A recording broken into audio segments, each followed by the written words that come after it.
You know, it's a good thing we hit record. That's right. Hey, man, do not let Where's my coffee? any gems of intellect and stupidity get lost. To be fair, John suffers from a little bit of narcolepsy, so. That's it, man. Game over, man. Game over. Shall we play a game? You're traveling to another dimension. A dimension not only of plastic and paint, but of games. A journey into a wondrous land where meeples become real and cardboard cuts like a knife. That's a signpost up ahead, your next stop. The Funk Zone.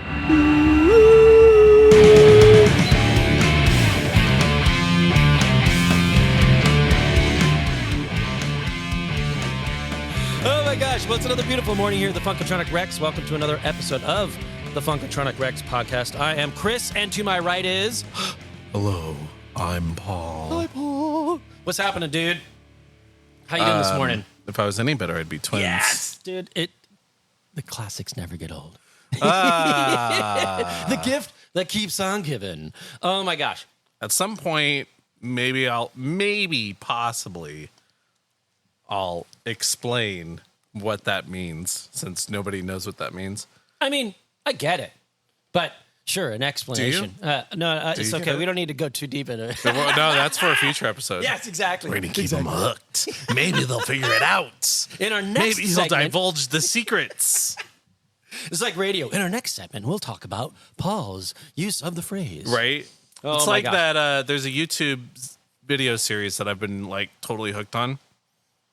And I absolutely love it, except for one thing, and it's that the dude does terrariums, like for lizards. like aquariums that have like life in them, plants, yeah, and turtles and lizards and stuff like that. Or basically, yes, all that stuff. Great. Yes, you would put a turtle in a terrarium, but what he does is he's built it to be an entire like rainforest or a section of rainforest, and he puts all kinds of creatures in there. So he's trying to make like a mini ecosphere. He's trying to do an ecosystem. Yeah, there you go. Ecosystem. Yep. Yeah. So he has a bunch of ants in there, lizards. He had a crocodile in there. He took it out. It was a small one. It was a baby crocodile, but it was still a crocodile, right? It was still like this big. Yeah. Which audio format, like 2 feet long, roughly. No, audio format, it's still this big. Yeah, exactly. Yeah. Yeah. So he makes an ecosystem, like, how... Okay, baby crocodiles are that small, are they? Or am I... When he put it in, it was probably about, I think... A foot? About a foot. Okay. Maybe 8 or 10 inches. Okay, all right. And so then it grew to be, probably close to 2 feet in the few months that he had it in there. He recently added, for the first time, mammals. Mammals? Birds. He has 2 like small quail. They're like they're probably like this big, baseball sized. So yeah, he keeps putting all these animals in, taking them out, putting them back in, that kind of thing, just to simulate like animals, the diversity, the forest. Yeah, maybe like a migration thing. Like you're going to be here for a little bit, then you'll move on. You might get eaten. Exactly. Or whatever. I mean, if there's a crocodile in there's always a bigger fish. Right. So he does this show, and he's added 2 more terrariums that are connected to it. So he has like, sorry, I keep going back. No. He's got a terrarium downstairs. That was the first one. Okay, and that was the ground floor. That's what you would think when you hear the word terrarium, right? Right. And then above that, he has a second terrarium that's connected through a tunnel through his like those floor. old school like hamster gerbil systems. So you would have like a little cage here, but and significantly larger. But like way larger. Yeah. So a animal like a cat could go through because it has to be or whatever. Basically, yeah. So he built that one to be the treetop one, and so there's almost no ground on it, right? No soil, yeah. And it's just a bunch of like trees and things like that. That's where he put the what are they called? Hamster squirrels. They're like small little rodents that live in trees. Yeah. And then the last one he added, most recent one he added, is he added a aquatic terrarium. So it's like half aquarium. Yeah. And then there's like 2 islands. Yeah. and then that one's connected along his ceiling across the room. So it's two-story home. The water one and the ground one are in the same room, but there's a cave system that he built that connects them, and then that's glass so you can see through it, and then the one above is in the floor above. So anyway, so he does these things. It's a really interesting show. He shoots the cinematography super well. Is he like a nature scientist? Hobbyist. Is it a hobbyist thing? Yeah, or it's definitely a hobbyist thing. Oh, okay. So he's talked about it a few times throughout the episodes and in some side things where he started doing ants, ant farms. Yeah. His channel is called Ants Canada because he lived in Canada and he liked ants, right? As you do, And then I think during COVID or right before COVID, he moved to the Philippines. Oh. And when he moved to the Philippines, he started this project. And so vivariums is what he calls them. I guess they're bigger than terrariums. That might be the correct term. But yeah, it's just a hobby thing, and now he does it as a job, right? Where he... Well, if he has enough YouTube viewers... He records YouTube videos all day long. And I'm sure you could go on and watch it live. Does he do a live little cameras He did a test. In there? People have asked for that a lot, and he did a test on that. So maybe he'll start doing that more often. But he's only done that once so far. Huh. All right, but what's the weird thing that he does that gets you? Yeah, so what he does is throughout each episode, he freaking loves his cliffhangers. Every 5 seconds is another cliffhanger. So it's like when this week when I added the thing, it wasn't what I expected. It went completely off the rails. But here's how my Bavarian's doing, and here's how this is doing, and then this crazy thing. But before I get to that, and so it's just all of these constantly he's trying to hook you a little too hard. Yeah. So I almost want to just put it on mute and just watch the video on mute. I don't, because he does say some really interesting things, but his constant, it's 4 or 5 cliffhangers in a 20-minute episode, and then he ends on a cliffhanger. It's come on, man. You don't need to do it every time, unless you have built your thing to have a commercial break. Then that's what you want. You're he doesn't do.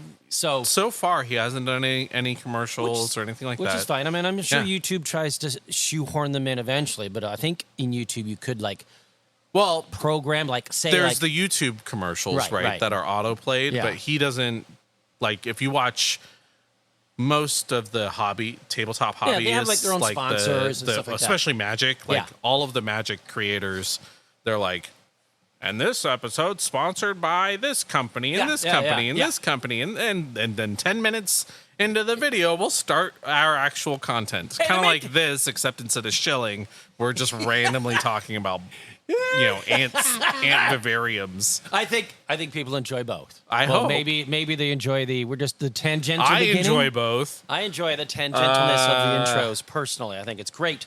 Yeah. It's awesome. So what is the YouTube name again? Ants Canada? It's the Ants Canada Ant Channel. Okay.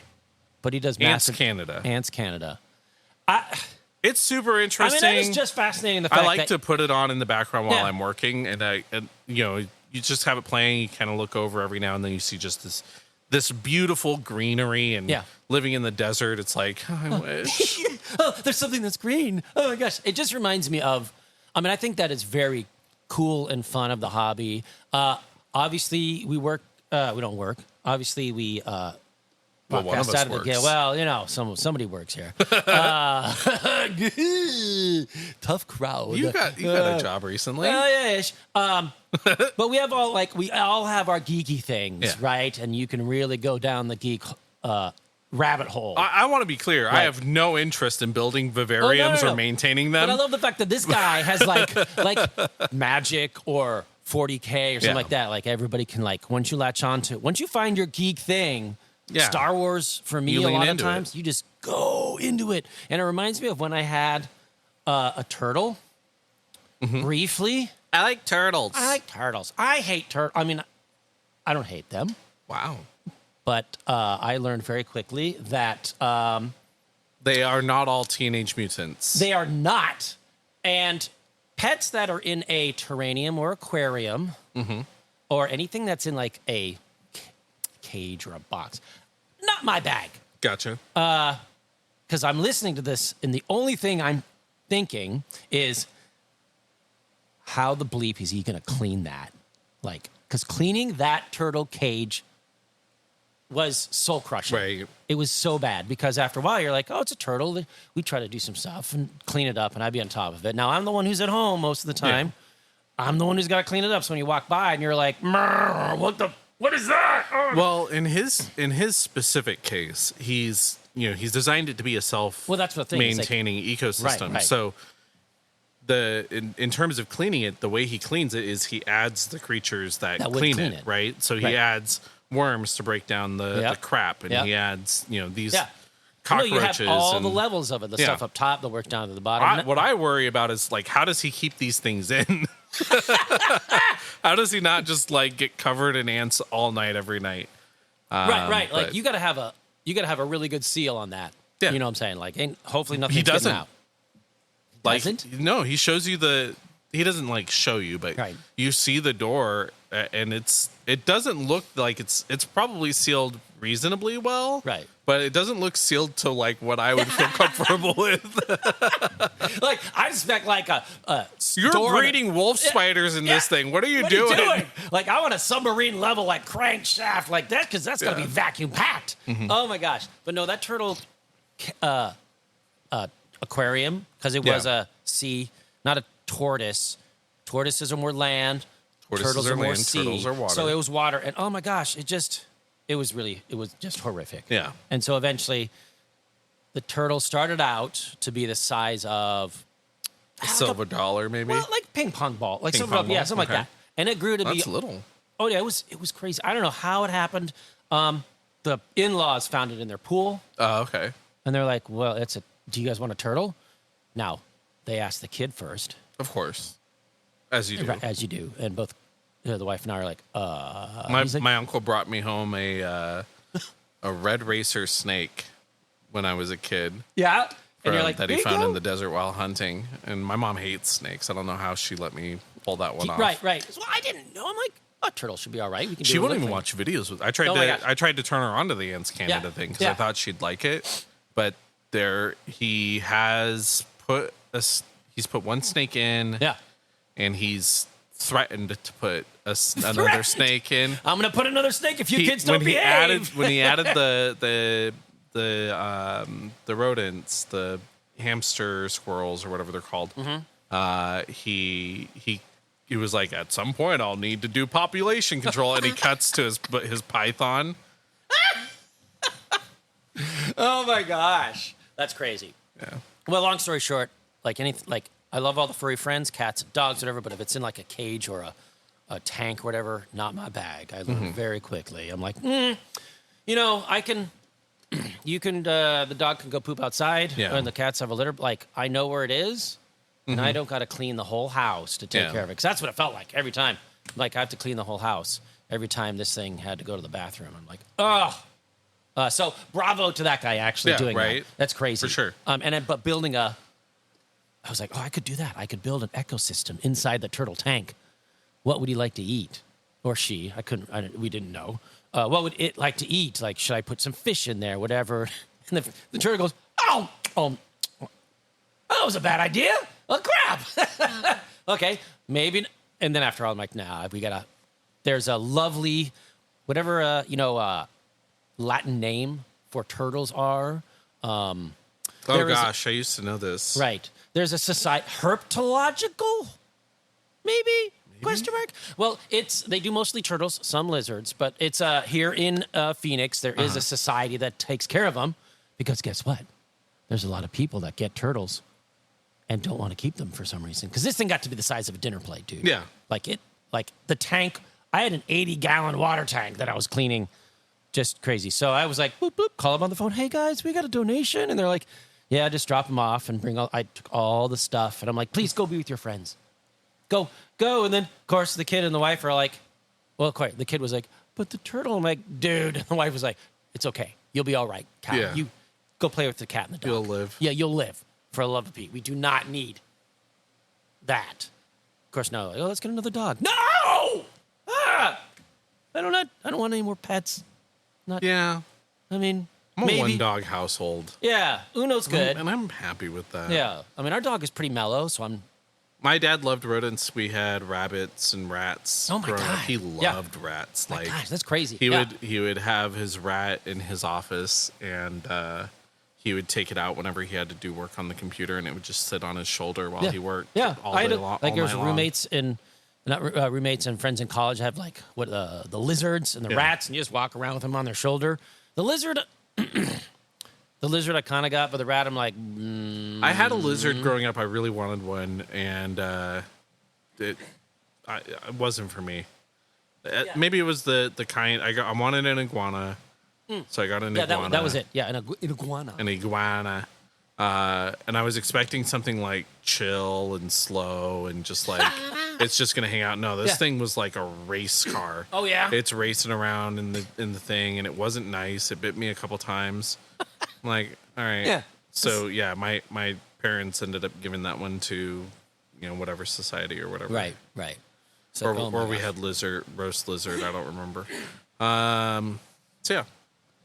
That's crazy. Well, that's a fun little YouTube thing. That's awesome. That's nice. Well, as we tangential stuff, obviously, what the hell are we going to talk about this week? Have you gotten any games in? Yeah. Ferrer? Only Daggerheart. Well, obviously I play Magic every Wednesday. I try to make it here unless there's family stuff going on. So I've played a little bit of Magic here and there. But yeah, what's like the big talking point is Daggerheart. So we played our because you have the two campaigns, the one that's current and the new one that's coming up. That's right. Yes, very soon. So we did the Beast Feast campaign. We did the third session of that one last week, and it's I'm still loving the system. It's still everything that I wanted it to be. It's not as flexible as I don't want to say as I expected, because it's about as flexible as I expected. It's not as flexible as, say, the Genesis system is, and what I love about that. But yeah, we had a good session. It wasn't as, I don't remember how much I talked about the second session. I think I went through. I think you definitely went through the setup in the beginning and how that group formed. And started like our sessions. We talked about the comparison between our session zeros, right? And you did talk about some of their adventures and how you got that other player. No, that was one of your other things. That was your favorite group. But not my favorite group, but it was one of your more. It was interesting ways to introduce a character, which was pretty cool. I don't know if you that's talked probably about my favorite campaign I've run in terms of like worlds I've built and stories that I've tried to tell. Yeah. So for those of our listeners that aren't familiar with the term campaign frame, in Daggerheart, in the back of the book, there's several what they call campaign frames, and a campaign frame is a brief description of a setting that you can put your game in, and then a few mechanics that you can kind of build around it, as well as what the influences are and things like that. So one of the campaign frames that they introduced is called Beast Feast. And Beast Feast is for those that are familiar with it, there's a show on Netflix called Delicious in Dungeon. I don't remember if we've talked about this, but yes, you did. Yeah, we did. Go check this show out. It's a really cool anime. It's a very funny show. And it's very influential, and a lot of people love it. So they ended up, one of the people that was a fan of it ended up building a campaign frame that's inspired by it. It's different, but definitely very heavily influenced. Yeah. So the whole concept of the campaign is you start out as your players are not adventurers, they're not heroes, they're just everyday townsfolk living in a small town. And so, like, rather than having swords, a sword, they might have a meat cleaver or kitchen knife. Rather than having a hammer, they might have a meat tenderizer, right? So everything's like stuff you'd find around town. Is it all kitchen related, or can it be like, hey, you're a blacksmith and you have a hammer, or is it like trying to like, if you fit something near a village kitchen, like thing? So the intention is for it to be a simple mundane item, but also another core tenet of the campaign frame is to make everything like food oriented.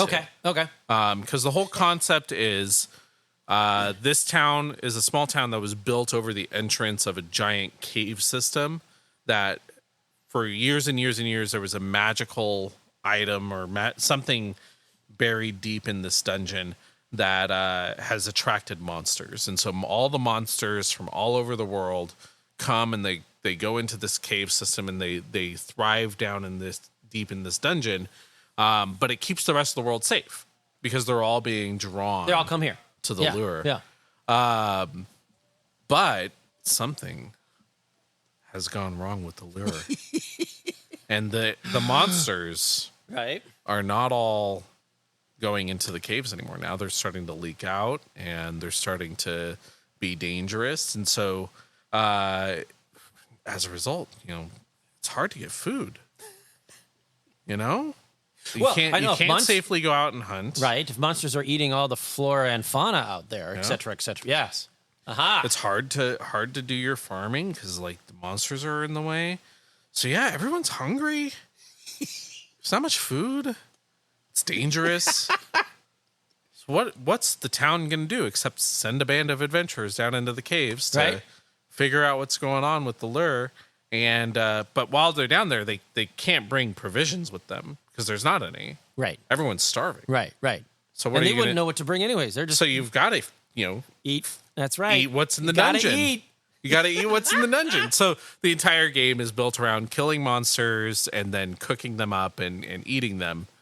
Oh my gosh. So it's been a lot of fun to design encounters for. So the first session, our session 0, we went straight into play because that group is impatient. So I had to like just off hit the ground running, pull some stuff. And I hadn't even like run the actual official Daggerheart yet. I had just done the beta. So I just flipped through the page and I'm like, oh, wolves sound cool. So I introduced wolves. I was like, what am I going to do to make them food oriented? I was like, their fur is chocolate colored. And they're like, chocolate covered? I was like, yes. Yes. Thus setting the tone for the rest of this campaign. Oh my gosh. So the very first encounter was chocolate covered wolves. As you do. They're chasing the chocolate bunnies. And they were chocolate covered dire wolves. Oh. But instead of having bones coming out of their shoulders, they had candy canes. Oh. This is all because I said chocolate colored and they heard chocolate covered. So sometimes those mistakes in improv become the cherishing the moments you look back and be like, that was an amazing goof and spawned so much insanity. Yeah. Like the improv line that took over. That's great. So the first session was a little rough. I didn't have anything planned or designed, so it was just kind of off the cuff. They get to the first room in the dungeon. There's a series of a chain of restaurants in the dungeon called Berries. This is part of the campaign frame. Right. So now the monsters have opened up restaurants, or is it just, It's the denizens of the dungeon. Yeah. Whether they're old retired adventurers, sentient monsters. Right. Or somebody's open. Okay. All right. There is a rule that you're not allowed to eat sentients in the game. Okay. So you can't eat orcs or goblins. Right. But I've been specifically designing the encounters to be much more bestial focused. So we did our second session, and I had designed a couple of encounters. So we started with, what was it? It was the Umami Springs So they wake up after camping in front of the berries because there's a little campsite there that I decided there was a campsite there, and they overhear somebody talking about the umami springs, and there's a salt eel living in it. So they travel to the umami springs and they fight the salt eel, and I'm describing everything as like, you know, the eel breathes on you. It shoots out like a steam breath, but it tastes really good. It's oddly satisfying. Yeah. So they fight that. That was just like a random encounter thing. And then they go to, they're trying to get to their destination. They end up fighting a mimic on the way because part of what Daggerheart does, and this is something that I think is good to talk about, Daggerheart really wants to give the players a lot of narrative control. They want it to be a shared story experience. Yeah. And so I'm trying to do that with my players, but one of the players, two of the players are very new. The other two I've played with for 20 plus years. Yeah. And so the two newer players don't really know the social the unspoken social construct about that kind of thing. Okay. And so I asked one of them, you know, what do you see and what stands out to you when you walk into this room? Right. He says, well, there's a big treasure chest in the corner. And I'm like, okay, that's not world building. That's not. So that's a conversation I need to have with him. But in the moment, we're early in the session. We want to still tell the story, and 3 of the 4 players are very combat oriented. Right. Actually, I should say 2 of the 4 players. One player, I'm still trying to place what he seems pretty. He's new. Right. So he seems pretty moldable. Okay. But 2 of them, like, if they're not fighting in a session, then it's a bad session. Now, that being said, they don't have, not everything needs to be combat. Right. But, like, everything needs to be moving toward the next combat encounter, which is fine. I get that. Yeah. I mean, that is kind of my background too. Again, you know, I haven't role played in forever, and the last time was 3.5. Like, let's be honest. So, and I was usually the GM, as I said. So most of the players and stuff like was this.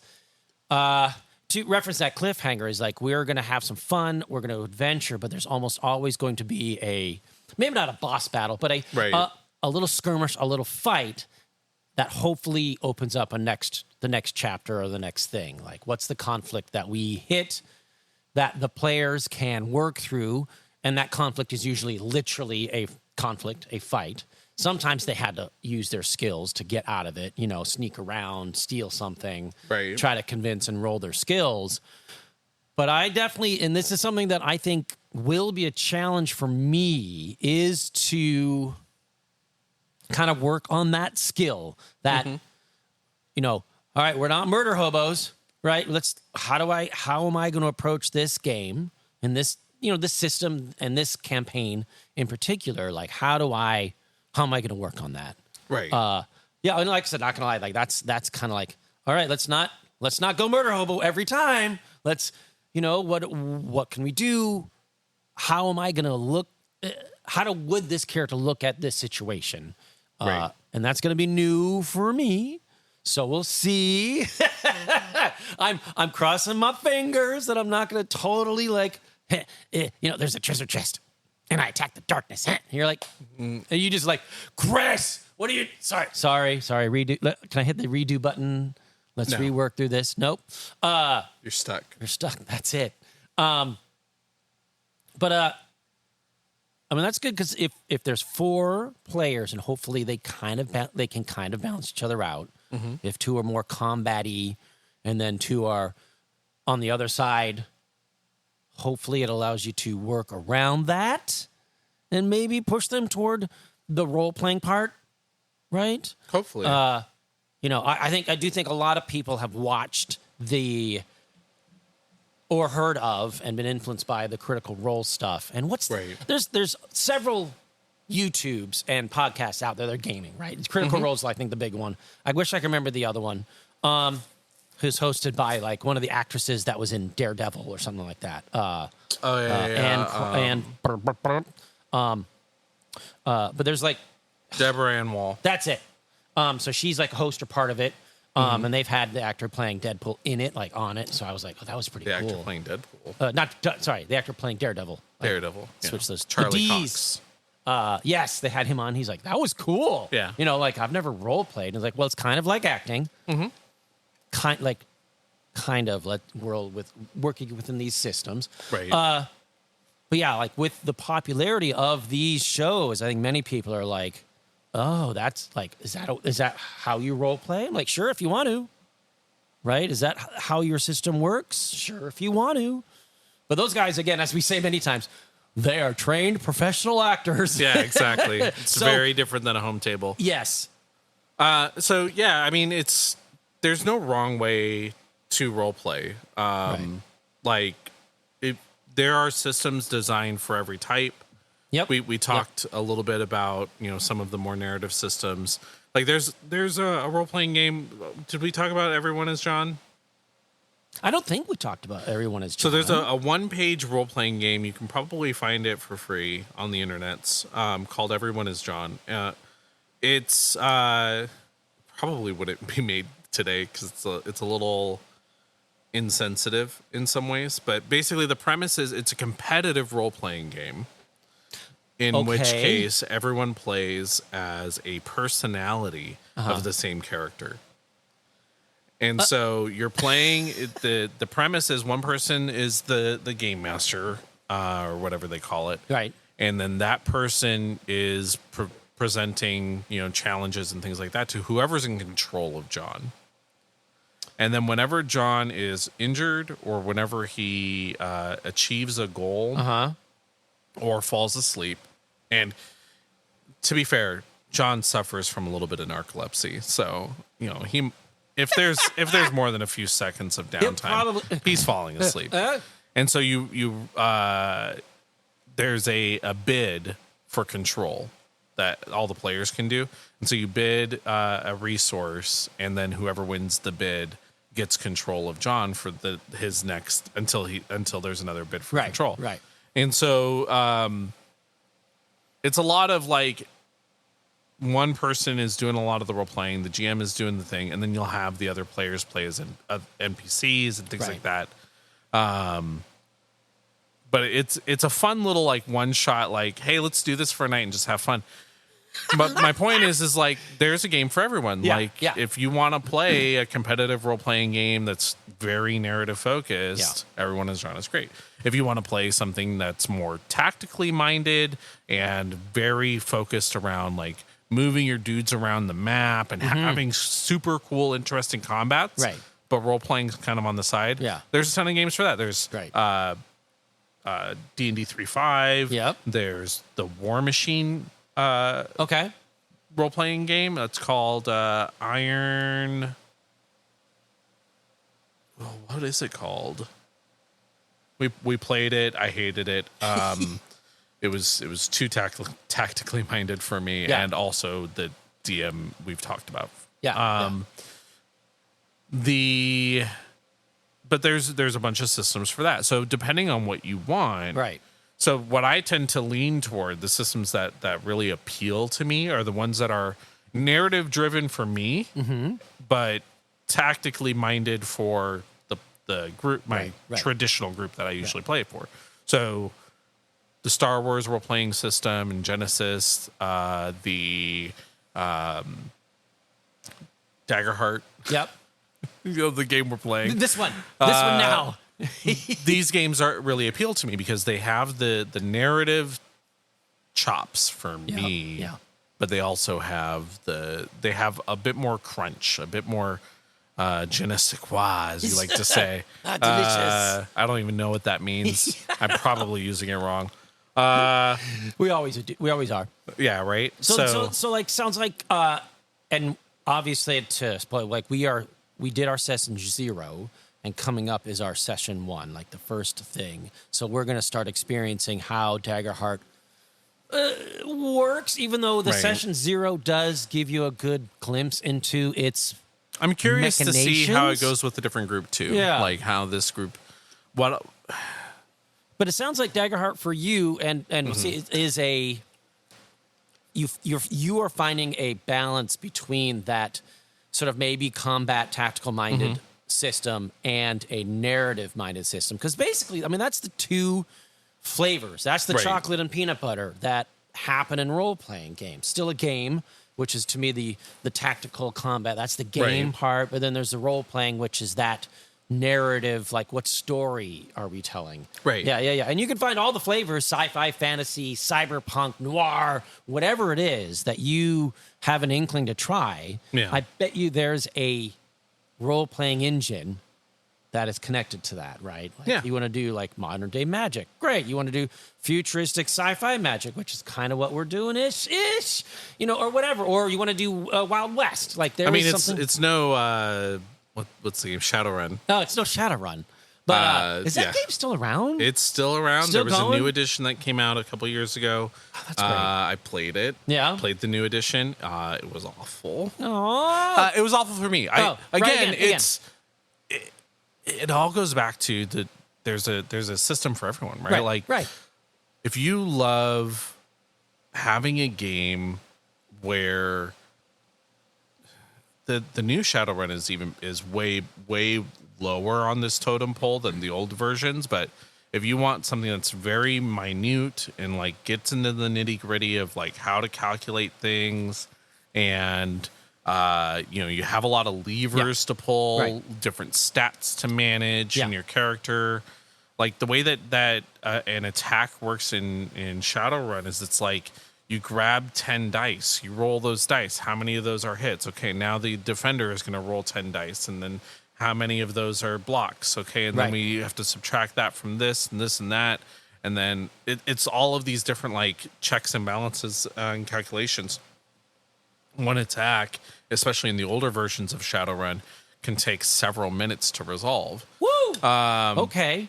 But people love that. No, if you are like that kind of, it reminds me a little bit of the Warhammer Sigmar. Like I want to roll some dice, I want to get some numbers and try to crunch the numbers, get the odds in my favor. So when I do roll, I have created the dice pool that's in my favor, et cetera, so I can work the system. Yeah, right. I mean that's a lot of dice. Don't get me wrong. Like when I played my 40K in Sigmar, like 10's a low amount of dice. Oh in my that gosh! Game. Yeah. Like I think there was one or two checks where I was rolling something like 16, 18 dice. Jiminy Christmas. Yeah. Okay, come on. But that's part of what people like about that system, and that's fine. It wasn't for me. But I acknowledge and recognize, that it is what it does. It does, reasonably well.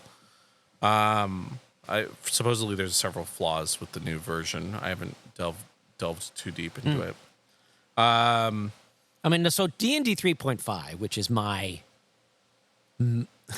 which sits in the way back machine of the memories. That's your nostalgia game. That's the nostalgia game, absolutely. And like funny thing, like sitting up here, walked by the stuff in the back, and I to get the water bottle here, and I stopped in front of the bookshelf.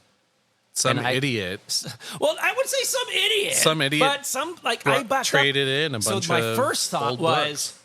my first thought was, oh my gosh, D&D 5.5 is totally going retro. I might need to buy this book just because, like, yeah, the design and look of 3.5 is back. Oh my gosh! And you're like, I turned them in, Chris. Like, that was. Paul, why would you do that? Well, so for people that don't know, magical and I looked at the one because I pulled it out here because I was looking through the Magic of Faerun, and I was just like, oh, memories, like just flipping through it. With looking at that, where would 3.5 sit within that? Like, out of if 10 is like very combat oriented, and like 1 is very narrative. Right? Is 3? Where would 3.5 is very much a crunch technical like combat oriented system. Yeah, because it did have like all those skills and like all the numbers you can write down to do stuff. and it had very little support for the narrative and the role playing. Yeah, like it had everything had a number tied to it, right? So yes, almost everything had something as opposed to a moment where you could imagine the situation and the DM could have a little flexibility. I did feel like every now and then that part of the advantage of Dungeons and Dragons specifically, regardless of the edition, is it is reasonably flexible. I would say 3.5 isn't. 3.5 is easily the crunchiest of all the Dungeons and Dragons systems, but it's not the most like combat oriented tactical. That award definitely goes to 4th edition. Okay. 4th edition is like so they definitely push toward that realm of we want to do. There was combat. almost no role playing support in 4th edition. Now whereas 3.5 had a bit. Has 5 and 5, whatever you want to call this, 5.5, 5.25, whatever. 5.2025, yeah, or 24. Have they tried to pull it back a little bit more toward like a center line ish? Yeah. Okay. Yeah, 5th edition is a good middle ground between the growing popularity of narrative systems and also the traditions of what AD&D and 3.5 were built on. Yeah. 5th edition, I think, and I've said this several times on the podcast, is the best edition of Dungeons and Dragons, and a large part of that is the reason I say that, and of course that's subjective. Your mileage may vary, but yes.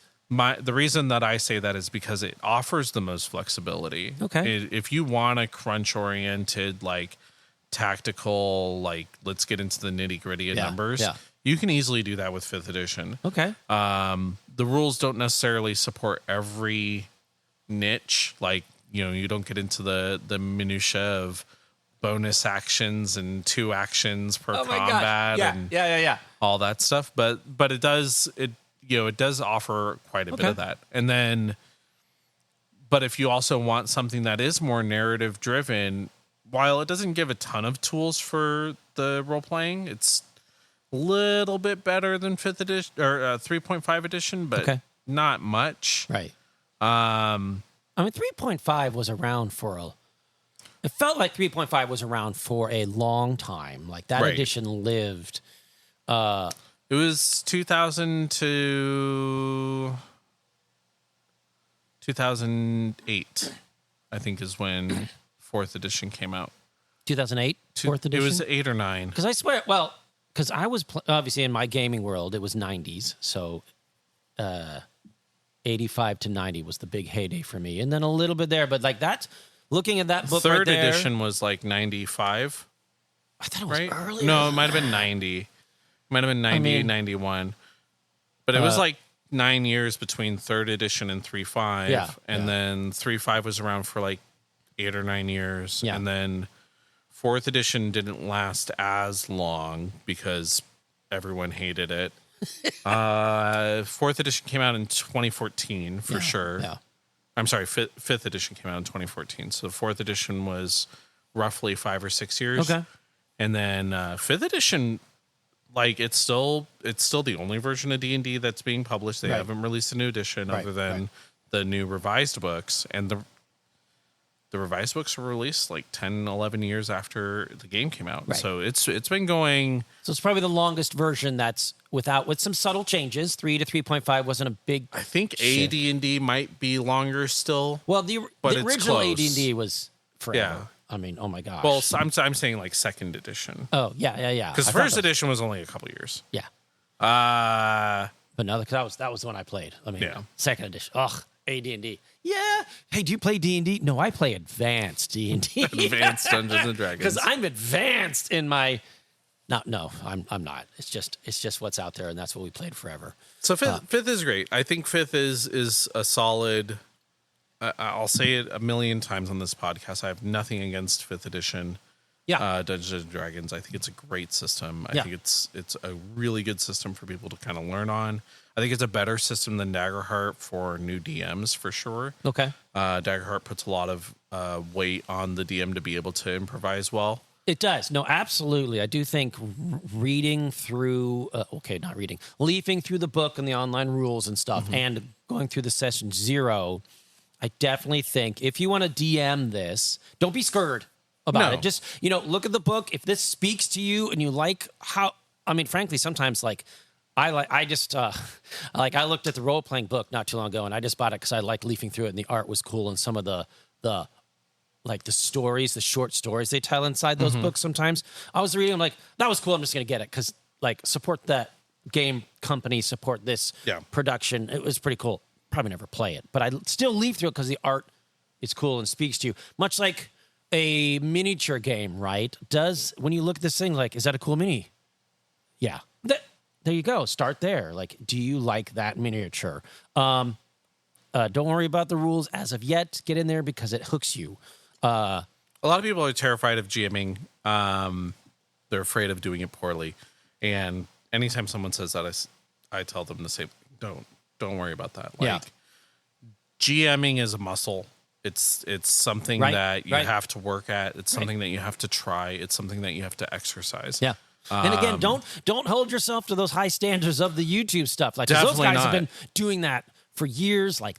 They are within that creative world. That is a muscle that they have exercised for years. So being able to improv and work on stuff takes practice. I mean, my background is the technical side of theater and arts, but having worked and done stuff like that for many, many years, it takes practice.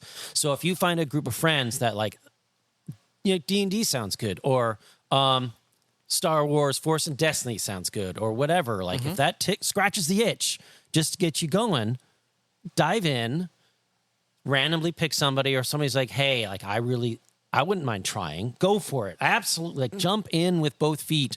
Because hopefully people are new and experiencing this for the first time. You're going to screw up. It's going to be great. Right. You're going to make mistakes. But if you make those mistakes, you'll learn okay, that was a funky session. What do you guys think about it? How can we make this better? Right. And take notes. And then the next time you'll work on it. So eventually you will get better. Absolutely. Yeah, just try, just work at it. Just the worst things that you can do is avoid it. Don't GM. Yeah. Right. Because I think GMing is very rewarding, and I think everyone should try it, even if it's not for you. Try it. As long as you support a couple of core tenets that I think every GM should aspire to, then you don't have to worry about being a bad GM. The rules stuff, counterbalancing, all that stuff that comes with time and exercise. Don't worry about that. Yeah. The core things, all you need to worry about to be a GM, you don't even need to know the rules. That's a lot of people are I don't know. I haven't read the book.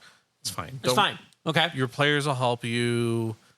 I guarantee somebody at the table has read the book. There's always going to be there's always going to be at least one that really gets into that and really enjoys reading it and has read all the stuff. Absolutely. Be a fan of your players. Yeah. Be a fan of their characters. Make sure that whatever you're doing paints them in the coolest possible light. Yeah. Right. The second thing is don't get emotional and don't about whether or not you're feeling targeted or they're not. Don't try to pigeonhole your characters into your story. Right.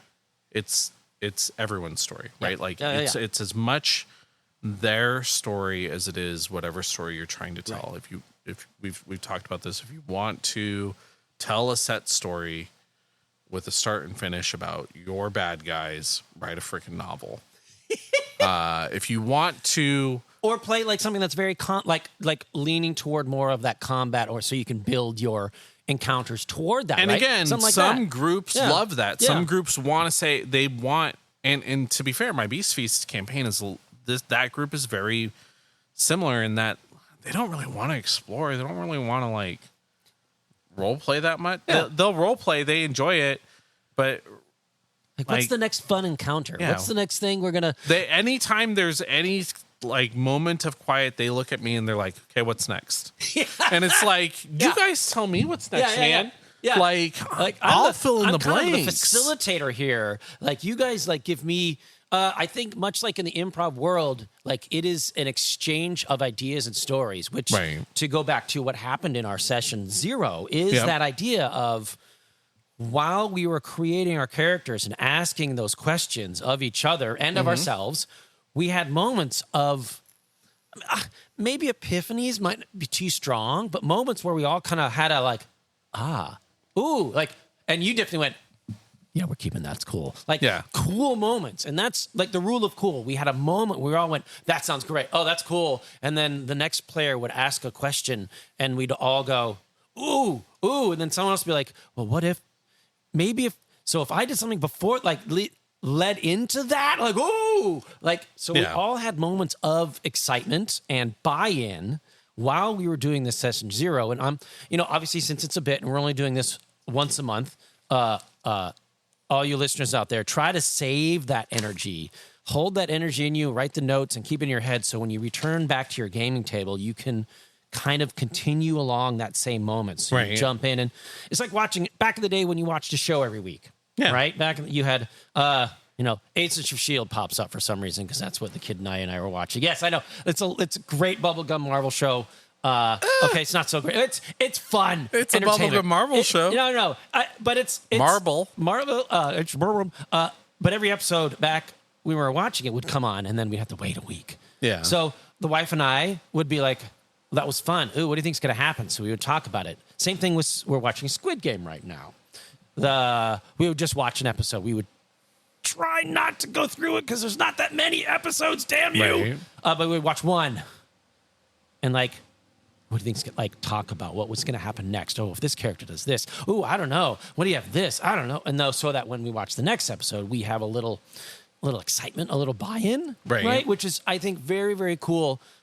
Is a cool goal to reach for in these gaming groups because that's one of the things that I loved about them is the fact that you made friends. Well, hopefully you are playing with friends, or if there's new people. You create a camaraderie around the table. And it's like we've talked many times, the idea of playing these games is that, hanging out with people who are your friends or will become your friends. And then you can experience these stories together so that later on, as I said way back when, like I still run into my high school friend and we both kind of snicker. There's one or two catchphrases that we just say to each other. We just snicker because we instantly go back to that moment where it's 2:00 in the morning and I did something kind of funny and weird, and they all went, "Oh my god!" And it just sent us off this weird track, and we had a great moment. It was this. We had one of those moments in our Beast Feast campaign in the last session where, so they end up getting to they were sent on a quest to go find ghost scorpions and harvest their venom. Their spicy venom. I was about to say, are they spicy? So that a spicy paste could be made to keep the monsters out of the village. This world is so wacky. I love it. So wacky. I love it. Yeah, they on the way there they fought swarms of popcorn rats. Okay. Whenever they killed the rats, their backs would pop into a bunch of popcorn. That almost sounds like a horror movie, admittedly, but yes. Yeah. All right, great. It was wild. But they fought the ghost scorpions, and they were. I'm describing them. Or I say, okay, you guys enter into a cave. It's full of really tall grass. Like, the grass is like 4 or 5 feet high. Yeah. It's super tall. And one was like, do I see the scorpions? And it's like, okay, roll a thing. And they rolled, and they're like, okay, you see, like, what appears to be a scorpion tail, like, bobbing just above the grass. One of the players goes, wait, how big are these scorpions? It's just these what? Because I was thinking like we're gonna fight swarms of scorpions. Yeah. But you're saying these are big scorpions? And then that led us into the joke where it's like, I'd say they're probably, they're huge scorpions. What? Like a foot long? Yeah. No, like huge, like the size of a small bus. Yeah, Magic Scorpion. Which So to explain the joke. Oh my gosh. The joke is we've talked about the old GM that I used to play with, and how he was very competitive and not always the best at telling stories. Right. But we still got to play. We still had a lot of great memories. Like, again, he may not have been the best GM, but he was the GM we had, and he did a good enough job for us to get together and create great memories. Exactly. So again, if you're worried about being a bad GM, even a bad GM is a good GM as long as you guys are getting together. Right. Exactly.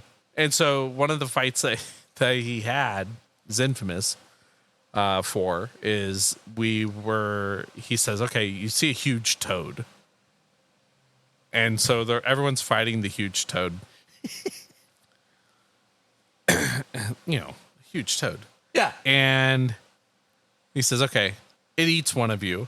And they're like, wait, what? Wait, what? How huge is huge? Hold on. Yeah, time, ref, can I get a judge? I'm thinking maybe like the size of a boombox, right? Like that's a huge toad. That is a huge toad. That's huge. Yeah. No, he meant huge as in the mechanical definition of huge in Dungeons 3.5 Dungeons and Dragons, which is a 9 square toad. So it's each square occupies 3 to 5 feet. Right. 5 feet is the official distance. So this toad is like 10 feet long. Takes up a 15 by 15 foot square, basically. Yeah. And it just... Yeah. So, but this whole time we're fighting this thing, we're thinking like, okay, this thing's like the size of, get like a coffee table, maybe. Like, like this guy, right? Like that is at Vegas, right? Like that's huge. No, it's the size of a small bus. It's the size of a Volkswagen, dude. Yeah. Oh my gosh. A very uncomfortable place. Yes. So that is again, like going to that idea of like versus, combat driven versus narrative driven. Sometimes when you describe stuff, and this is good for me too, is like when you say huge, what is the reference? Right. Like, you could have a huge house, but you could also have a huge skyscraper. Right. So you can have a huge sword, or you can have a huge torch. Like, so painting a good picture is important. Exactly. So using your words are important. Bust out that's just thesaurus sometimes. Yeah. But running, I think this might be a cool thing to chat about a little bit, since you are like running and GMing the Daggerheart session that we're about to start. Yeah, tomorrow is the day. Tomorrow. We buried the lead long enough. Yes. The Ants Canada Ants channel would be so proud of us. Tomorrow we're getting together for session 1. Yes. Of our campaign. You want to know how much prep I've done? None. I need to do a little bit of prep. I will say, so one of the things that I've been doing for, I think we talked about it briefly. Yeah. But I did it for the Beast Feast campaign, and I'll probably do it for our game too. I've been using ChatGPT to generate encounters for me. So funny thing you should mention that. I think so as a writer, because my main job is sound design and composition, so it's still creative, but I also have been writing forever, which helped, which is one of the reasons why I was the GM. Like I was the guy who's writing all these blah blah blah blah blahs. And as a funny side note, like as I was working on this character for Daggerheart, I'm like, God, this could be a fun short story. Maybe I look at it a bit, having fun with it. I'm okay with it. I came up with... I hope that you turn our session session into a short story. Next Crystal Shard, next big fantasy, pulp fantasy Let's thing. go. So I was looking at this and writing down ideas, like cool names for things. Because you're like, Chris, you came up with some cool places during our session 0. What are those names? Like help. It wasn't like that's your assignment, but like if you come up as a player, since this is your land, this is your hometown. Right. What's the name of your hometown? It's what's a good way to phrase it? I think you get like more buy-in when me as a player goes, well, I'm from Phoenix, as opposed to you're going, well, you're from this town and you've done this, right? You have created. You feel more connected to it, right? Right. You as the player feel more connected, and as a result, your decisions as a character as a player character are going to have more weight to you. Exactly. So I took those. I took that to heart, and I started writing them down, working on names as I'm sitting there doing other stuff, working on this podcast. So I'm just doodling stuff. But I would put these ideas, and I put some of them into ChatGPT. Right. And I was like, well, what is this? And I was like, here's a name. What? Like, give me the description, like, blah, blah, blah. It's influenced by, like, the northern tundra of Canada, Greenland. Like, give me a feel and a vibe. And ChatGPT went, blah, blah, blah, blah, blah, blah, blah. And I was like, oh, that's a good starting point. But what if, right? So as a writer, while I am... Oh, I thought these guys were the bad guys. They're just Canadians? Yeah. No. But this is what happens when Canada goes bad. I mean... Right? You don't want to piss Canada off, Have we talked about how I feel about Canada? Oh, that's whole other show. Canadians are evil. Canadians are terrible. They're the worst. But I put them in, and I was like, this is I legitimately do not like talking to people from Canada. Oh, my gosh. Like, and this is a recent thing in the last few years, but like, yeah, I used to be like, man, I'd love to move to Canada someday and be surrounded by all those trees and the mountains, and it'd be so beautiful. Yeah. And then, the world starts going to hell. It's like, yeah, let's get out of the U.S. Yeah. Canada would be great. I want to live in Canada. Years and years and years. I want to live in Canada. Everyone says people are so nice. Everyone apologizes all the time. And then I get a job in technical support, and I have to help Canadian customers, and they are the worst customers. Them and Australians consistently. Okay, first, you are always, the worst. as we all know, working in customer service or / retail. Like you're not always catching people at their best. No. So, which is always rough. So, but I get it. And I get it. It is small business support. Yeah. And, this is people's livelihoods that's tied to it. So I don't blame them for being emotional, but it's like, it's one thing to. It's one thing to be desperate. It's another thing to be right. And you don't need to spread that. Yeah, come on. They tend to be very demanding, rude. And dude, you're making us Canadians look bad, bro. Come on now. Not my fault. No, come on, people. Like, if you're on tech support next time, just try to take a breath or support, because the person on the other end it's their job, and they want to help you. And again, I've met plenty of wonderful, amazing Canadians. Like, there's a few out there. It's not all Canadians that are bad, but it's like, you know what it is? You know what's funny about it? My wife, every now and then I'll go into like binge watching various TV shows. Yeah. And one of the TV shows she started binge watching a couple years ago, it was like right after COVID, was, I don't remember what it was called, but it was some show about a guy in Canada that owns a car, a used car thing where he like rebuilds used cars and buys and sells used cars. Is this like a reality? It's a reality show. Okay. Yeah. All right. So not scripted. So reality show. He's like a used car salesman, but he rebuilds and refurbishes cars. Okay. Yeah. And I sat down and watched it with her a few times, and every time I'm watching it, I'm like, this guy is such a Canadian customer. and that show really kind of like it. I won't say like spotlighted the what I'm referring to, but it's interesting to see, like, oh yeah, he's very, very demanding. He's always looking for the edge. He's always looking to come out ahead. Mm-hmm. And not that there's anything wrong with that, but it's just, that's been my consistent if that's experience. who you run into all the time. Yeah. Well, it's like, lately. I mean, humanity is the vast swaths of humanity. There's always the common denominator, right? Yeah. It don't matter if you're Australian, Canadian, or Mexican, or European, or whatever. I mean, jerk faces are everywhere. Yep. Sadly. Meanwhile, I watch a bunch of YouTube videos of the Canadian Magic the Gathering players. Right. Like Loading Ready Run is the first big popular Magic show that started streaming, and Loading Ready run. Those guys are all amazing and they all look incredible. And I'm just waiting for the other shoe to drop. I know there's a dark side. They're Canadians after all. That's right. There's a dark side in there. The Canadians hide it. But I haven't found it. They're all super awesome. They hide it really well. They all seem super rad. It's all the maple syrup they drink. Just sweetens them up. In the end, what it all boils down to, and this goes for everything, we're all human beings. Right. We all come in different shapes, sizes, colors, personalities, emotional differences. Yep.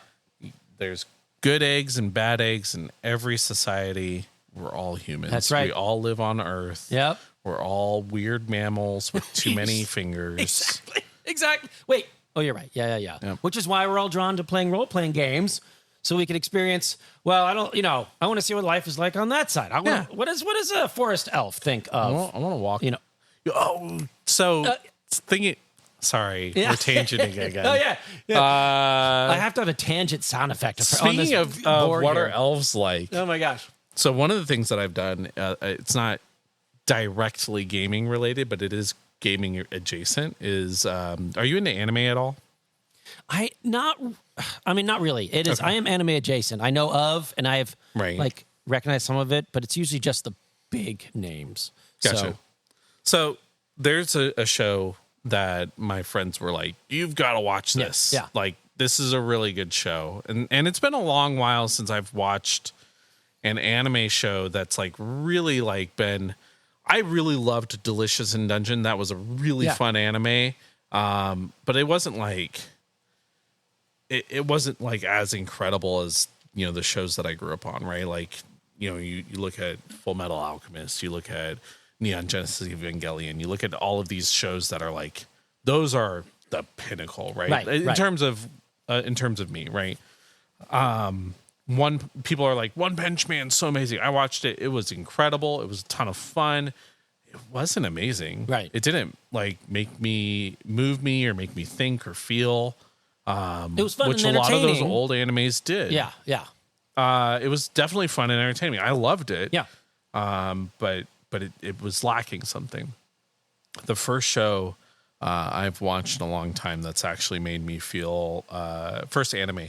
It's made me actually like think outside of the anime, think outside of the episode that I'm watching. Yeah. Is Free Ren Beyond Journey's End. So Free Ren Beyond Journey's End. Okay. So the what it did is this show made me want to play a freaking elf as a player character in a campaign for the first time. Like I'm so it's so cool. So the show is it's set in a high fantasy world. Okay. And it's very, very, very, very, very inspired by Dungeons and Dragons and that kind of thing. It obviously they don't use Dungeons and Dragons names of things necessarily, but Free Ren is a mage. She is Free Ren the mage, and then there's other characters that introduce them as I'm so and so the priest. I'm so and so the warrior. Right. So like it is. They all have role playing classes. Right. Every adventurer. Right. I'm such and such the monk. Yeah. Right. Yeah. So it is very role playing inspired, and the show is about the character Free Ren, who is an elf. And much like traditional elves that we think of, elves live basically forever. Right. And they, in this world, they don't age and they live extremely long lives, longer than any other race. Mm-hmm. But most of the elves have died out. There's not very many of them left. And the world is I don't want to say plagued, but it's had constant problems from demons throughout its history. And so the show picks up at the end where Free Ren has finished her adventure with her party, her priest, her fighter, her hero, and they have slain the Demon King. They have saved the world from the high-level threat that is the Demon King. So they have killed Big boss. They finished the campaign. Yep, that's it. Campaign's over. They turn the page. The show picks up with them showing up and everyone's celebrating that they defeated the Demon King. And they said, we're going to have to get together in 50 years and remember this day. So they, in the middle of the first episode, they fast forward 50 years. And 50 years later, Freeran shows up at the town that we start the episode in, and she goes looking for Himmel the hero, her friend, that she just adventured with, not too long ago as an elf. She's lived for probably thousands of years. Right. It's like 50 years nap. nothing. Yeah. And so she goes in, she finds Himmel the hero, and he's this tiny old man now. He was 30 when they finished. He's 80 now, right? So he's an old man. Yeah. He went from being the pretty boy, the cocky pretty boy, to being this little old man with a cane and a beard, and he's bald. And so they get together, they celebrate, and then they fast forward 30 more years. So now we're 80 years from when the episode started. Okay. Himmel's passed away. Yeah. He's died of old age. Yeah. So everyone's, mourning him and that kind of thing. And so, or maybe it's not 30 years, but fast forward a bit and he passes away.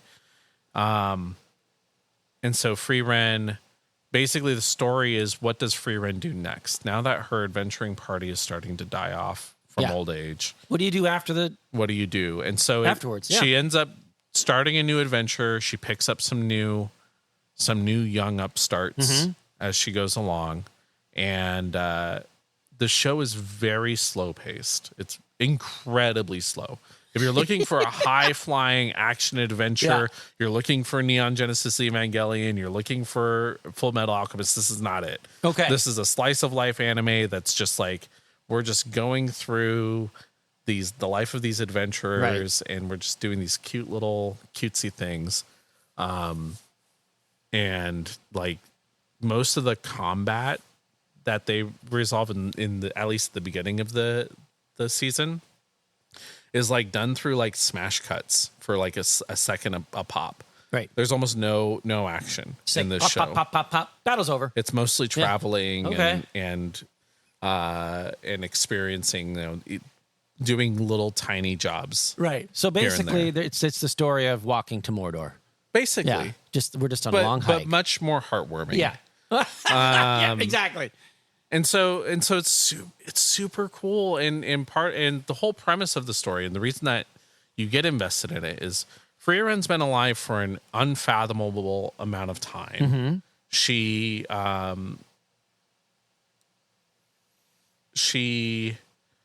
you find out that her history goes back a lot further, and it's actually really cool how it's a little Mary Sue-ish how much she's tied in. Yeah. But in the grounds of the show and the way that they handle it, it's done really well. And where was I going with this? So seeing how an elf lives, you're like, oh my gosh. So if you live forever, part of it is like they'll show up in a town, and she's like, well, we're gonna have to find jobs. We're gonna be here for 10 years. We're gonna need to find jobs. Yeah. And then the girl that she's traveling with is like, we are not staying here for 10 years. I don't know. We are gonna be here for a week, and then we're moving on. And then we're moving on because I'm a human and I don't have 10 years to devote to this place. That's true, because when you have that kind of overview, much like Lord of the Rings elves, it's like I'm around for thousands of years, bro. Yeah. You humans are a very short blip. Exactly. This is the first show, we've thought about it and we've considered it, right? But Lord of the Rings, even though they talk about it, they never really explore it. Yeah. How does a being that lives forever, close to forever, how do they view the rest of the world? So it's a really cool, interesting take. So the whole point of the show, that's what I was getting at. The whole point of the show is her trying to appreciate how humans view the world, because she traveled with Himmel the hero and that party of adventurers, and they left such an impactful mark on them. Right. For being in her life for such a short time, and also seeing her impact on them. Right. It really kind of moved her, right? And so she's exploring to learn more about the human experience and the human human nature. Yeah. And so it's super cool how they do it. It does get a little bit more action oriented toward the end of the season.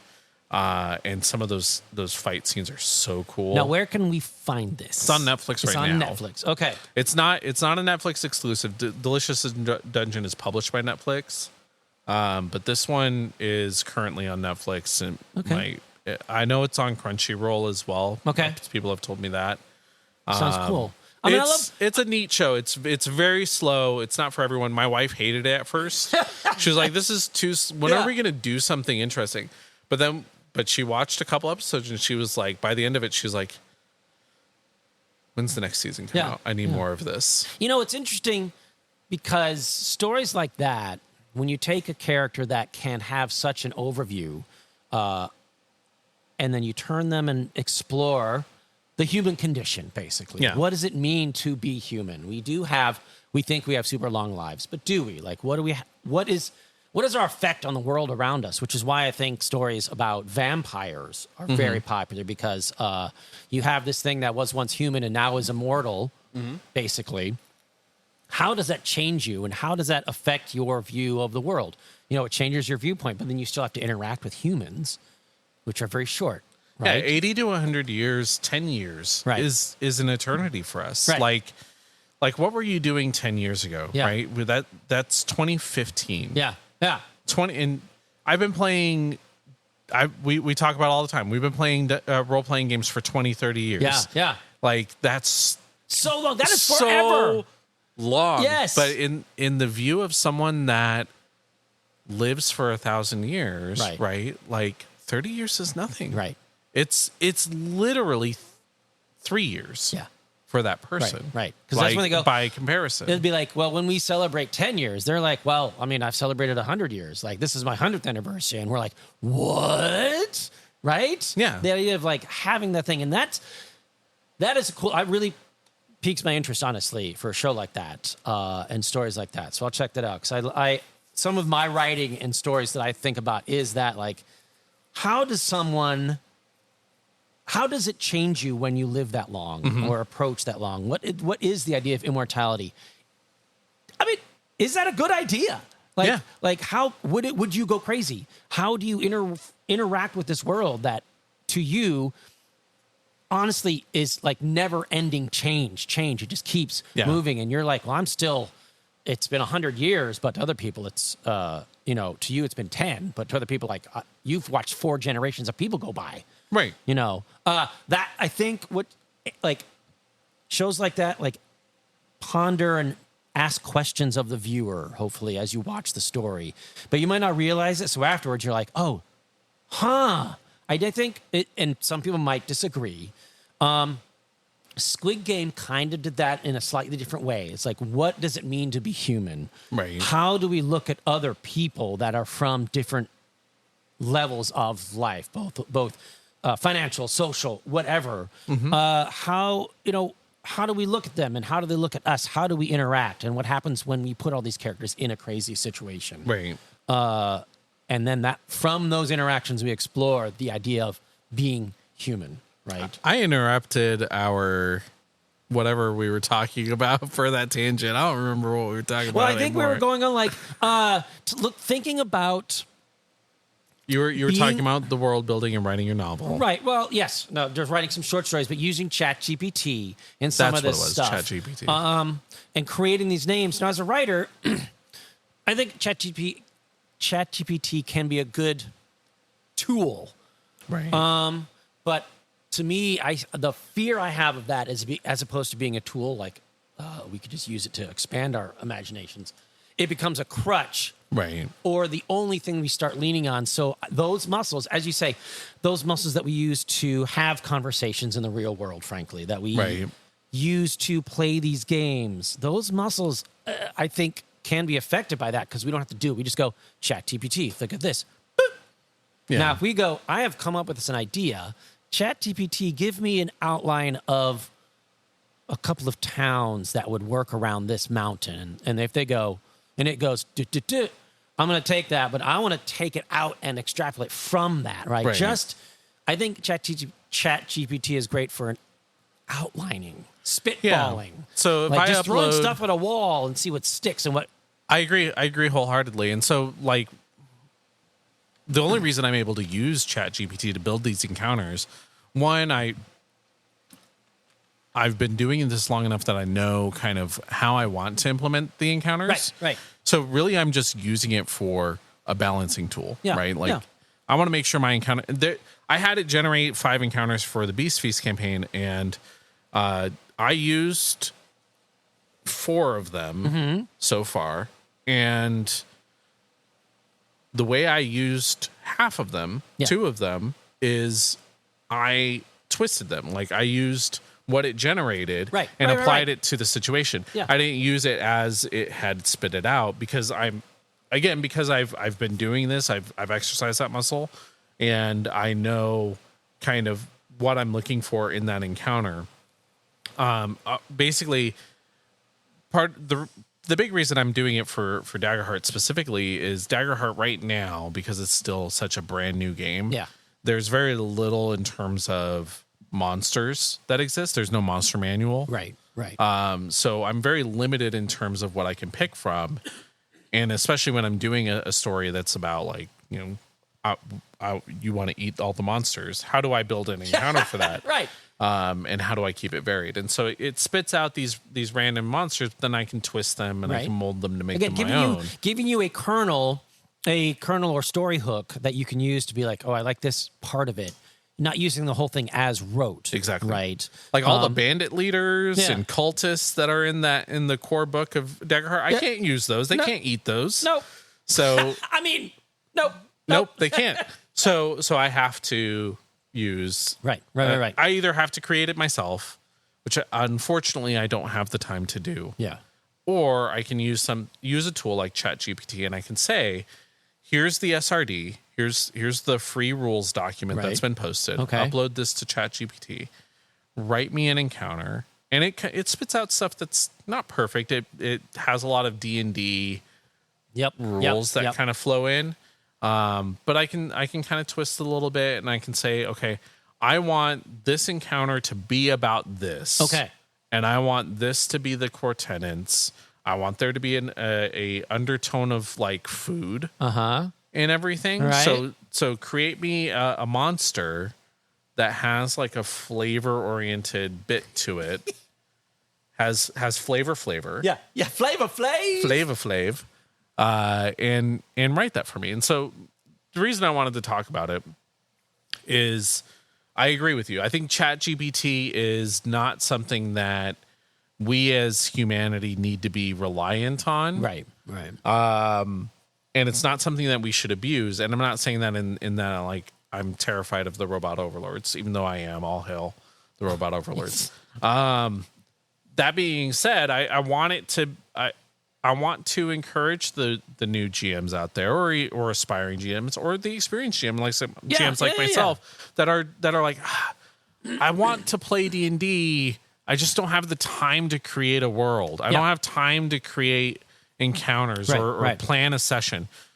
You don't have to anymore. We have a tool that we as GMs can use to fill in the gaps and make that prep work significantly shorter. You still have to do some work, and it's still up to you to creatively either give ChatGPT the correct creative prompting, or creatively twist what it gives you to lock into your games. And so I wanted to encourage GMs out there to try it, to go into ChatGPT or whatever AI program that you prefer. This is not a ChatGPT sponsored podcast. It is sponsored by the Robot Overlords, though. All hail the Robot Overlords. All hail. Go try the tool. Yeah. See if it works. See if it works for you. try to see if it. My purpose in bringing it up is if it can get you to a table with your friends to create memories and create memorable jokes about school bus sized frogs and bring you guys together to just play your favorite role playing game. Do it. Yeah. Like that's winning. Absolutely. It's super. I would much rather you use that tool and play more games than sit there and listen and be like, "Oh, sounds like Chris and Paul are having so much fun." That does sound like fun. And I would recommend too the idea of that. And meanwhile, we get to create NPCs that are some of the best NPCs. I got to create the town alchemist, and she's the best, right? It's awesome. She talks like she's one of the characters from a Monty Python sketch. Oh my gosh, I love it. You're wonderful. Wonderful. I can't wait. But I agree. Using ChatGPT to help you brainstorm and outline it. I really thought that because obviously it's been forever. The idea of having a session 0 where you sit down kind of as a group and create your characters together. So you have that, you are building the camaraderie from the get-go. Right. As you look around, because I know, like, I usually play a ranger type or a wizard type. Like, that's the two things I lean toward. And then Mike Mike really liked the idea of playing a, like, sorcerer kind of guy. I'm like, okay, all right, so we might have one. And then another player took something similar. I'm like, okay, so where do I land as we talk about our characters and where you're from? And I'm like, I still want to link to this. And then you went, well, there's these ideas. And I was like, oh, that sounds like fun. Okay, let me look at those cards, like a war mage versus this mage. Like, you can still be maybe not a sorcerer. Again, you're not a, to coin a term, Jedi, space wizard. But you you're the other side. You're the book learner one. You're the yin to his yang. And I'm like, okay, that is also scratches the itch, right? Mm-hmm. But building those session 0s together, you don't necessarily have to have like the world, created, right? Sitting down at this session 0, I thought was really fun because you were listening to us and you asked some questions. And that's a really good part about being a DM during that session is asking these questions. But what about this? Oh, what's that from? Oh, that's a cool connection. But how? So you facilitated that. And then as we build it up, we're like, well, are we all from the same area of this planet? Right. Or not? Like, ooh, because I'm like, my character is from the north and I'm heading this way and you're from here. So maybe we ran into, I was escaping and doing this and I ran into your character here and your character here. So allowing the players to help with that world building, right? You can start with a small, like maybe a small island or a small section, a city, a town, a deserted ruin that whatever. There's a core tenet of the game, Apocalypse World, we've talked about several times, that I really took to heart and I think really applies here. And honestly, like if you're an aspiring GM and you want to up your GM game a little bit and just kind of acquire some more tools, the Daggerheart book's great for it, but it's like $10, $15, $20 for a PDF. Go download Dungeon World or Apocalypse World and read through the GM sections. One of the core Dungeon tenets, World or Apocalypse World. Yeah. Okay. It's the same system.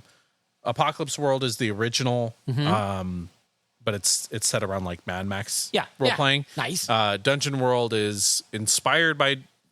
It's like, okay, what if we took Apocalypse World's system for Note, and then we applied it to Dungeons and Dragons World, right, and storytelling, and so, but the point is the core tenet that I think that one of the biggest takeaways that I have from it is whenever you're building a world.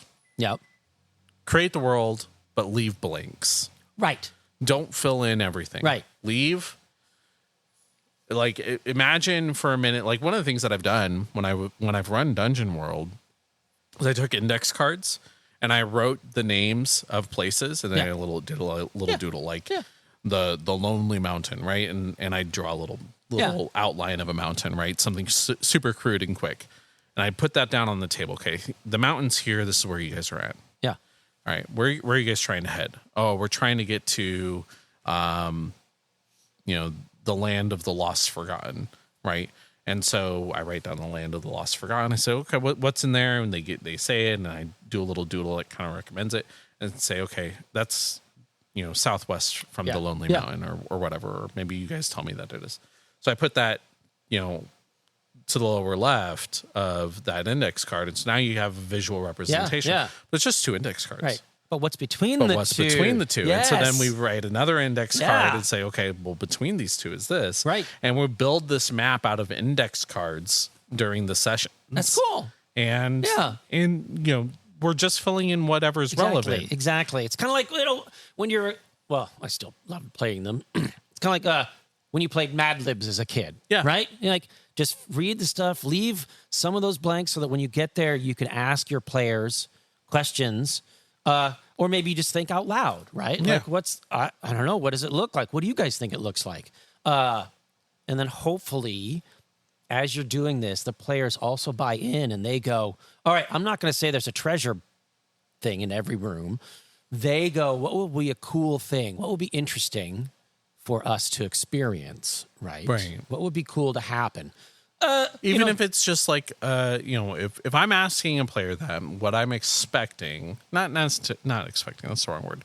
What I'm hoping for is like, even as something as mundane as like, it smells like flowers in here, right. or it has this warm glow that makes me feel very comfortable, right? Or it's uncomfortably cold, right? Just something simple is all I'm looking for. Yeah, like the rough-hewn walls seem really close, and you're like, oh. Ooh, now, okay. if you want to dig into it a little bit deeper and you feel inspired in the moment, you're just like, well, there's these weird carvings around the walls, and the carvings remind me of, Thanksgiving dinner or whatever. Then that's fine. And then as a GM, I can kind of build on that. Yeah. Any of those, I can take those and I can twist them, and I can say, okay, it's uncomfortably cold here. Yeah. Because this place is inhabited by an ice cream monster, an ice cream ooze. Yeah. And the ice cream ooze is threatening the people in this area. It's a strawberry gelatinous cube. Exactly. Or maybe the warm, comforting glow brings people together, and more people are showing up in this room than is normal. You meet some faces here, and then we create some NPCs together, right? Like, it gives us opportunities to build on the story and tell something more interesting. So if your GM asks you, what stands out to you in this room? Don't say a treasure chest. Yeah. By the way, the treasure chest turned out to be a mimic, of course. Of course it did. And to that end, before I even got up to it, they're like, "What are you doing? It's probably a mimic. Don't even go to it. Don't touch it. Don't touch Dad it. It's evil." But I gotta open it. So he opens it. It's a mimic. He fights it. The other party is just standing there watching. They're like, I'm not getting involved in this. This is on you, bro. He needs to learn his lesson. And then it's awesome. And then he finishes the fight. Yeah. And it was a populated area. I described there was other people around. And so they're like, if it was an actual treasure chest, don't you think one of these people would have opened it? Yeah. And so he finishes the fight, and I'm like, okay, NPC walks by, he says, he opened the what was clearly a mimic, huh? What an idiot. What an idiot. Oh my gosh, that's awesome. Well, I think we're getting close, dude. Is there anything as we're talking about this GM stuff, wrapping it, closing it up, we're talking about and looking ahead to our Daggerheart session tomorrow as a GM, some thoughts that if you want to share any as you work on this new campaign we're about to open up tomorrow. Mostly I just kind of wrote down a lot of things, little notes of things that we had talked about. Yeah. if somebody gave me a name, I made sure to write that down and underline it. Right. I tried to write down little things that people were saying about their characters and how they related to each other. Great. In the world building section, I would just kind of like write down the things as we were talking about them, the things that stand up. So like land, some places are safer, but closer to crystals are more dangerous. Natural crystals mutate natural life around them, creating monsters, and half ancestries tend to be more common in this world. Yeah. And that was partially because a lot of our players, ended up do have a halfies. Yep, they're halvesies. Doing halvesies. We have a giant / turtle, a monkey / it's not demon, but demon. Monkey demon and a monkey goblin? / goblin. Right. So we've got a couple halvesies. Yep. In our party of 5. So yeah, we're kind of like leaning on that, and yeah, I don't remember what I wanted to bring up on this. I think it was just kind of like to look through if we were talking about the worlds, just to kind of reference if we needed it. But well, as a kind of closing up the podcast here, if there's a couple of things as a GM or DM, to say, hey, look at this. I know we've probably said them already, but like 1 or 2 things, like jump right in. Don't be afraid. Yeah. Don't be scared. Yeah, just try get it. In there. Absolutely. Just try it, and you may not like it at first, and that's fine. Yeah. You may not like it at all. Maybe GMing isn't for you, but like the worst thing you can do is sit in fear of doing a bad job. Right. You will do a great job. Right. Like even if you make mistakes, and even if you don't stick to those tenets that I mentioned earlier, you're still getting together with your friends. Exactly. You're still telling a cool story. Right. And hopefully everyone has a good time. And that's the important part. And there's plenty of Cheetos and Mountain Dew to go around. Absolutely. Can't forget the sustenance. And ogre slaying knives. Ogre slaying knives. Yes. Can't wait to find mine. Well, I think that's been awesome, dude. I think we hit some cool things and ideas about like GMing and getting people out there. Don't be afraid. I like your idea because you had notes. Having a notebook that you just as we in the session 0, which I think that's a really cool idea. During that session, take notes and ask questions and provide support for your players to explore and get ideas. You could be like, all right, maybe not that far away, but like let's maybe pull it back. Try this idea, and look at other role playing games. Yeah. I mentioned Dungeon World. I mentioned Apocalypse World. Mm-hmm. If you're the forever DM of your group, and or you just like GMing, but you wanna try new things or become a better GM, maybe. Yeah. Look at other books. Look at other systems. Even if you guys don't play those systems, a lot of times you'll find tools and things that you can use. Exactly. Like I said, Apocalypse World. I've never actually run an Apocalypse World game. Ran Dungeon World a few times, but the Apocalypse World book is one of my most treasured possessions as a GM because it has so much good stuff, so many good tools and ways to think about running a cool game.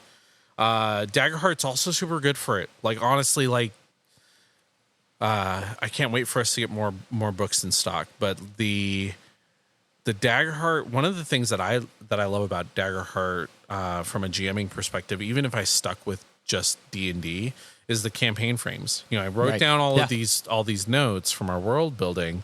I really want to, and I don't know if I'll have time before tomorrow, but I really want to sit down and write a campaign frame for the world that we built together.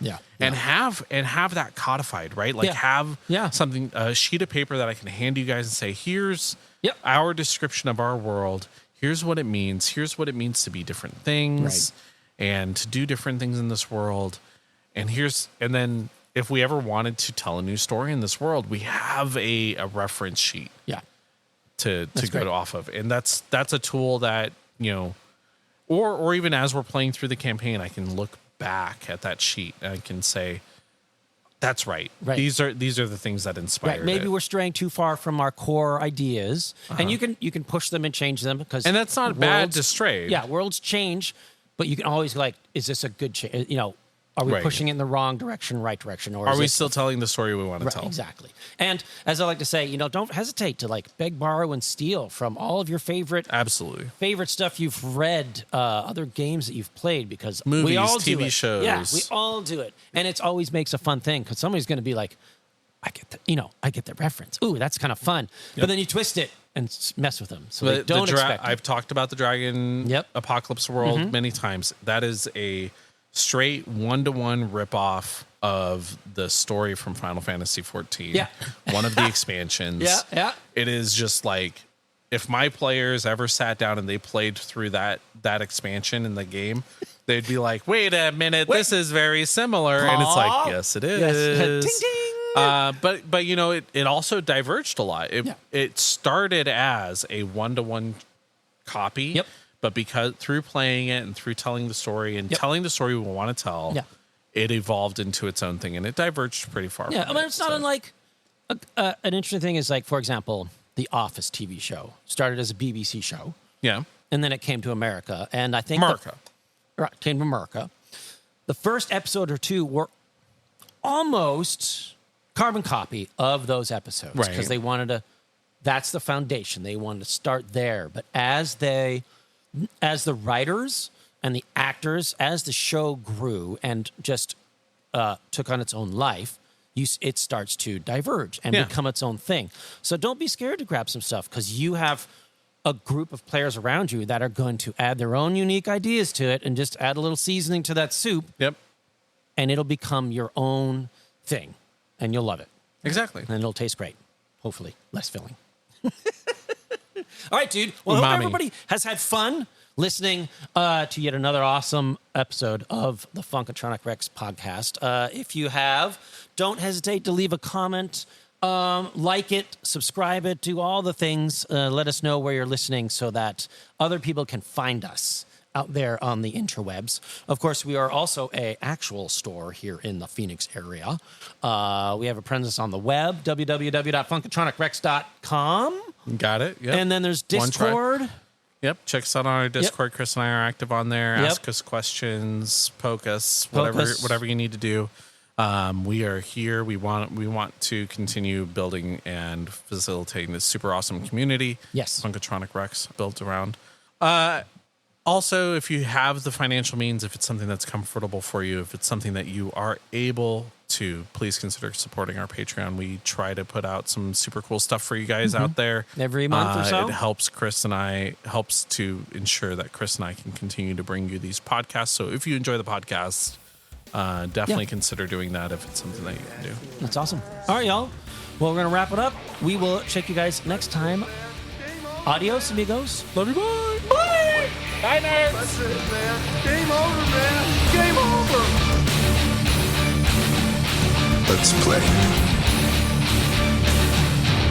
Shall we play a game?